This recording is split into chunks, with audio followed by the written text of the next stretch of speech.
সমন্বয়ক সার্জিস আলম সেই মিছিলকে, সেই স্লোগানকে আরও বেশি উস্কে দিয়েছেন এবং তাদেরকে আওয়ামী লীগের দোসর, আওয়ামী লীগের পান্ডা গুন্ডা এভাবে জাহির করার চেষ্টা করেছেন সার্জিস আলম, যে স্ট্যাটাস অনেক বেশি তুলকালাম কাণ্ড ঘটিয়ে দেবে বলে অনেকে মনে করছেন। সার্জিস আলম প্রথমেই লিখেছেন, আশেপাশে এমন বহুত শত্রু আছে যারা সুযোগ পেলে খুন করে ফেলবে, এইটা জানার পরেও মবের মধ্যে ঢুকে মারামারি থামানোর কথা বলতে হ্যাডাম লাগে। অন্য কেউ এই সাহস করে নাই, সাহস করেছে হাসনাত আবদুল্লাহ। সাহসটা করার জন্য হাসনাতকে মাথায় তুলে ফেলতে হবে সেটা বলছি না, তবে ন্যূনতম অ্যাপ্রিসিয়েটটা অন্তত করতে শিখেন। হয়তো ফলাফল প্রত্যাশিত হয়নি, কিন্তু এর চেয়েও খারাপ কিছু হতে পারত। সবচেয়ে বড় কথা হচ্ছে উদ্দেশ্য সৎ ছিল। 7 কলেজের শিক্ষার্থীদের যে দাবি, মিছিল, আন্দোলন, সেটাকে মবের সাথে তুলনা করেছেন। সেটাকে মব হিসেবে সার্জিস আলম এবং আওয়ামী লীগের দোসর হিসেবে, কর্মকাণ্ড হিসেবে তিনি তুলনা করেছেন। মবের কথা যদি বলা হয় তাহলে মব কারা তৈরি করেছে? সুপ্রিম কোর্টে গিয়ে বিচারপতি অপসারণ সহ রাষ্ট্রপতি অপসারণ, 72-এর সংবিধান মুছে ফেলা, বিভিন্ন জায়গায় জোর করে এর অপসারণ ওর অপসারণ, শিক্ষকদের তার চেয়ার থেকে সরিয়ে ফেলা, এই যে 5 আগস্টের পরে যে মব তৈরি হয়েছে, সেই মব বৈষম্য বিরোধী ছাত্র আন্দোলনের নেতৃত্বাধীন সমন্বয়ক এবং সমর্থকদের দ্বারাই তৈরি হয়েছে, এটা অনেকে মনে করেন। সেই সার্জিস আলমই মবের দৃষ্টান্ত দিলেন। 7 কলেজের শিক্ষার্থীরা যখন তাদের অধিকার আদায়ের জন্য আন্দোলন করছে, তখন সেটাকে মবের সঙ্গে তুলনা করলেন। তিনি হাসনাত আবদুল্লাহর প্রশংসা করে বলেছেন, এই ছেলেটার সমস্যা হলো এর মাথা গরম আর সব সময় গ্রেটার পার্সপেক্টিভে চিন্তা করে। তিনি এক জায়গায় লিখেছেন, এই মাথা গরম খ্যাপা ছেলেটার দোষ হচ্ছে যখনই কোথাও অস্থিতিশীল অবস্থা দেখা দেয়, ষড়যন্ত্রের গন্ধ পাওয়া যায়, তখনই কোনো কিছু চিন্তা না করে সমাধানের জন্য ছুটে যায়, হোক সেটা ক্যাম্পাস, রাজপথ কিংবা অন্য কোথাও। অর্থাৎ 7 কলেজের যে আন্দোলন, সেই আন্দোলনকে তিনি ষড়যন্ত্র হিসেবে দেখছেন। এটা ষড়যন্ত্র। তো ষড়যন্ত্র হোক, আন্দোলন হোক, যেটাই হোক, সমন্বয়কদের সব জায়গায় মাথা ঘামাতে হবে কেন? সমন্বয়কদের সব জায়গায় মাথা ঘামিয়ে ব্যাপারটাকে আরও বেশি জটিল করে ফেলার যে চেষ্টা, সেই চেষ্টা কেন হবে? ব্যাপারটা জটিল ছিল, আরও জটিলতরও করা। যে কাজটা পুলিশের, আইন শৃঙ্খলা বাহিনীর, সেই কাজটা পুলিশকে, আইন শৃঙ্খলা বাহিনীকে করতে না দিয়ে সমন্বয়কদের মাঠে নেমে যেতে হবে। যে সমন্বয়ক আবার ছাত্র না, সেই সমন্বয়ক ছাত্রের সামনে যে নিজেকে জাহির করার চেষ্টা করবেন। এবং সার্জিস আলম যেভাবে হাসনাত আবদুল্লাহর কর্মকাণ্ডকে সমর্থন করলেন, হাসনাত আবদুল্লাহ লাঞ্ছিত হয়েছেন, তাকে নিয়ে ধাক্কাধাক্কি করা হয়েছে, এটা মবের মধ্যে ঢুকে পড়েছেন তিনি। ছাত্রদের আন্দোলনকে মব বললেন, ছাত্রদের আন্দোলনকে ষড়যন্ত্র বললেন। তো এটা যদি ষড়যন্ত্র হয়, তাহলে বৈষম্য বিরোধী আন্দোলনের সময় তারা যেগুলো করেছেন সেগুলোও নিশ্চয়ই ষড়যন্ত্র। সেটাও দেশের বিরুদ্ধে ষড়যন্ত্র, যেটা শেখ হাসিনা সরকার বলার চেষ্টা করেছেন যে এটা ষড়যন্ত্র। তো শেখ হাসিনার বিরুদ্ধে ষড়যন্ত্র, তাহলে কি এটাও মেনে নেবেন যে সেটা ষড়যন্ত্র ছিল? এখন অধিকার আদায়ের যে যুদ্ধ, অধিকার আদায়ের যে মিছিল তারা করছে, আন্দোলন করছে, সেটাকে যখন সার্জিস ষড়যন্ত্র হিসেবে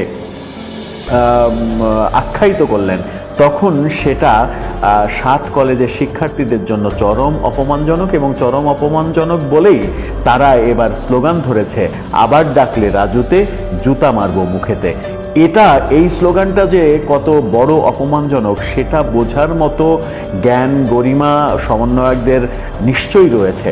তারা বুঝবেন এবং বুঝে তাদের বোধোদয় হবে, সেটা আমরা প্রত্যাশা করতেই পারি। সার্জিস আলম শেষটা করেছেন এভাবে, সেটা হচ্ছে যে কতজনের কত রকম স্বার্থ আর ধান্দা, সেটা আমরা বুঝি।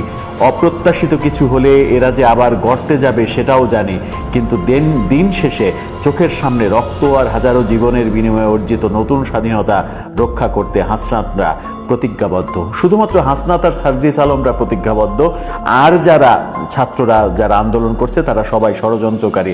সার্জিস আলমের কণ্ঠে তিনি শেষটাই লিখেছেন, আপনাদের মতো গুটি কয়েক ভণ্ড, সুবিধাবাজ, কালপিট কি বলল আর কি বিহেভ করলো তাতে আমাদের কিছু যায় আসে না। হাসিনার পোষারা এর চেয়ে কম বলেনি বা কম করেনি। 7 কলেজের শিক্ষার্থীদের তিনি ভণ্ড, সুবিধাবাজ, কালপিট এমন শব্দে আখ্যায়িত করেছেন। এমন শব্দে যখন তিনি আখ্যায়িত করেছেন তখন 7 কলেজের শিক্ষার্থীরা কি রূপ ধারণ করে সেটাই এখন দেখার অপেক্ষা। গতকালকে আমরা স্লোগান শুনেছি, রাজুতে ডাকার বিরুদ্ধে যে স্লোগান, আবার ডাকলে রাজুতে জুতা মারবো মুখেতে, এর চাইতে অপমানজনক স্লোগান আর হতে পারে না। এরপরেও এর চাইতেও বেশি কিছু হয়তো হতে পারে। সার্জিস যেভাবে ব্যাপারটাকে আরও উস্কে দিয়েছেন, তিনি শেষটাতে বলার চেষ্টা করেছেন মিনিমাম কমন সেন্স থাকলে বোঝা উচিত কারা করছে, কেন করছে। রকেট সায়েন্স না বোঝাটা, মানে রকেট সায়েন্স বোঝা লাগবে না। এই ঘটনা হাসনাতকে যারা অপমান করেছে, লাঞ্ছিত করেছে, হাসনাতের বিরুদ্ধে যারা ভুয়া ভুয়া বলে স্লোগান দিয়েছে, তারা কারা? তারা আওয়ামী লীগের দোসর, তারা শেখ হাসিনার দোসর, এমনটাই বলার চেষ্টা করেছেন। 7 কলেজের শিক্ষার্থীরা কি আওয়ামী লীগের দোসর? তারা কি আওয়ামী লীগ হয়ে আন্দোলনে অংশগ্রহণ করেছে? এটা কি আওয়ামী লীগের এজেন্ডা বাস্তবায়ন করতে এসেছে? কথায় কথায় আওয়ামী লীগের দোসর, আওয়ামী লীগ দোসর, ফ্যাসিবাদের দোসর, এই যে ট্যাগ লাগানো, এই ট্যাগ লাগাতে গিয়ে যে নিজেরাই নিজেদের অনেক বড় ক্ষতি করে ফেলছেন সার্জিসরা, হাসনাতরা, সেটা যত তাড়াতাড়ি তারা বুঝবেন তত তাড়াতাড়ি তাদের জন্য মঙ্গলজনক। দর্শক, খুব সহজেই বোঝা যায় শিক্ষার্থীরা তাদের দাবি পূরণ না হওয়ায় ঢাকা বিশ্ববিদ্যালয়ের অবরোধ সহ নানা রকমের কর্মসূচির ঘোষণা দিয়েছে, আলটিমেটাম দিয়েছে। তাদের বাকি 5টা দাবি মেনে না নিলে তারা কঠিন কর্মসূচিতে যাবে, যার মধ্যে ঢাকা বিশ্ববিদ্যালয়ের প্রো ভিসির পদত্যাগ, নিউ মার্কেট থানার এসি এবং ওসির অপসারণ সহ অনেকগুলো দাবি রয়েছে। সেখানে ইডেন কলেজের শিক্ষার্থীদের মুখে শোনা গেল আর আবার ডাকলে রাজুতে জুতা মারবো মুখেতে এই স্লোগান। এবং এই স্লোগান যে সমন্বয়ক হাসনাত আবদুল্লাহকে কেন্দ্র করেই দেওয়া হয়েছে সেটা খুব সহজেই অনুমেয়। গত মধ্যরাত থেকে প্রায় সারা রাত ঢাকা বিশ্ববিদ্যালয় এবং নিউ মার্কেট এলাকায় ভুয়া ভুয়া যে শব্দ প্রতিধ্বনিত হয়েছে, সেই প্রতিধ্বনিত শব্দ থেকে একটা বার্তা এসেছে। সেই বার্তা হলো সমন্বয়কদের জনপ্রিয়তা দিন দিন তলানিতে নামছে।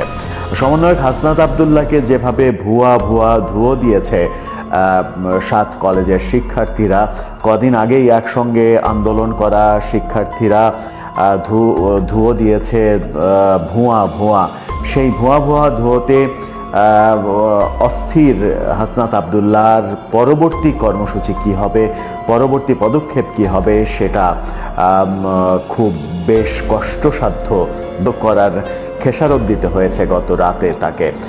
ভুয়া ভুয়া ধোঁ শুনেছেন, তাকে ধাক্কাধাক্কি করা হয়েছে, কাঁদানি গ্যাস খেয়েছেন, অস্থির হয়েছেন, ধাক্কাধাক্কি খেতে হয়েছে, এটা একটা বড় বিষয়। অভিভাবকত্ব করতে গিয়েছিলেন, কলেজ ছাত্রদের ঠেকাতে গিয়েছিলেন, সেখানেই তার ধাক্কাধাক্কির ঘটনা ঘটে এবং এলাকা জুড়ে ভুয়া ভুয়া ধুয়ো তুলেছেন শিক্ষার্থীরা।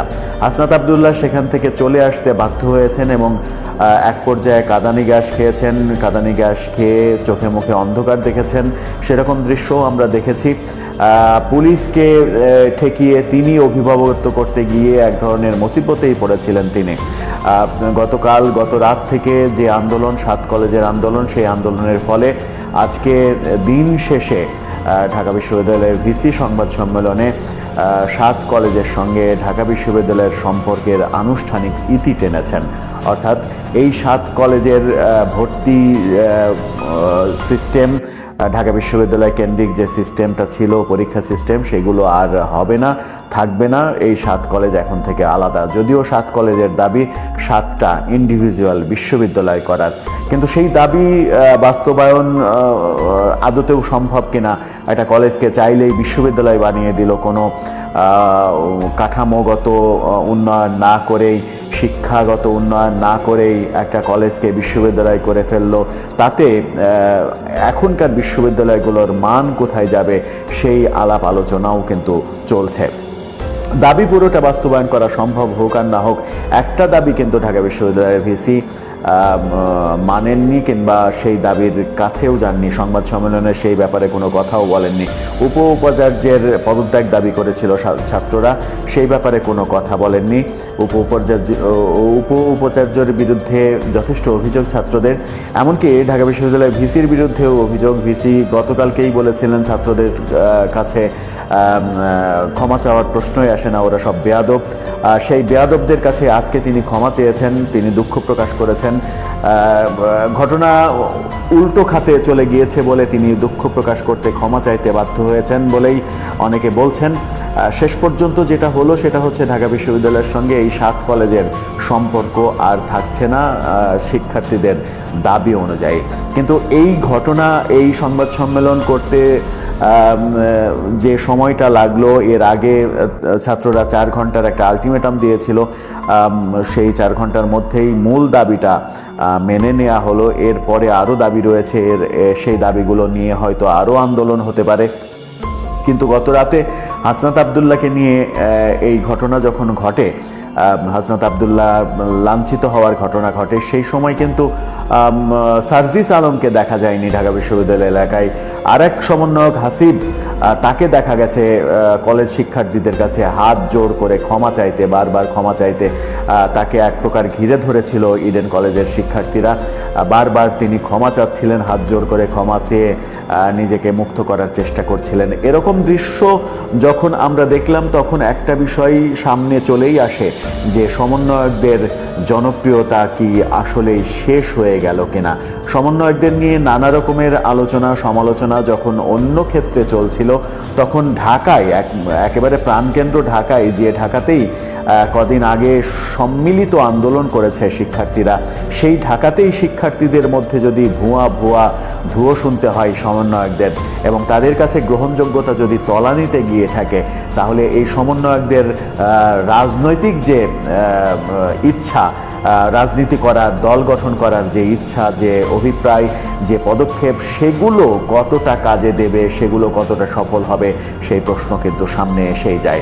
দর্শক, আপনার কি মনে হয় হাসনাত আবদুল্লাহ গত রাতে যেভাবে লাঞ্ছিত হলেন, তাকে ভুয়া বলে এলাকা ছাড়া করা হলো, অনেক রকম তিনি এক ধরনের চোরের মতো পালিয়েই চলে গেলেন, এলাকায় আর টিকতে পারলেন না।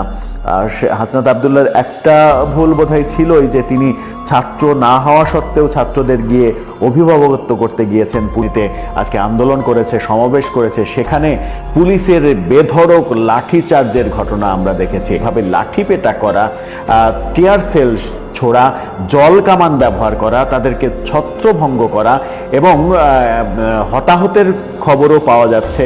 একজন মারা গেছে, অনেকে আহত হয়ে হাসপাতালে গেছে। এই পুলিশকে আবার আওয়ামী লীগ হয়ে ফিরে আসলো কিনা তাদের প্রতি চড়াও হতে, সেই ব্যাপারটা নিয়ে ইতিমধ্যে ট্রল শুরু হয়েছে। হলো বেধড়ক পেটানো হলো, তাদেরকে মুমূর্ষ করে হাসপাতালে পাঠিয়ে দেয়া হলো। সেটা একটা বড় ইঙ্গিত দেয় কিনা যে এমনিতেই চতুর্দিকে আলোচনা শুরু হয়েছে, ডক্টর ইউনূসের সরকার থাকছে না, নতুন তত্ত্বাবধায়ক সরকার আসছে। কারণ এই সরকারের নিরপেক্ষতা নিয়ে প্রশ্ন উঠেছে। এই সরকার নিরপেক্ষ নয় এমন প্রসঙ্গে বিএনপিও কথা বলছে। বিএনপি তাদের নিরপেক্ষতা নিয়ে মির্জা ফখরুল সরাসরি প্রশ্ন তুলেছেন একটা সাক্ষাৎকারে।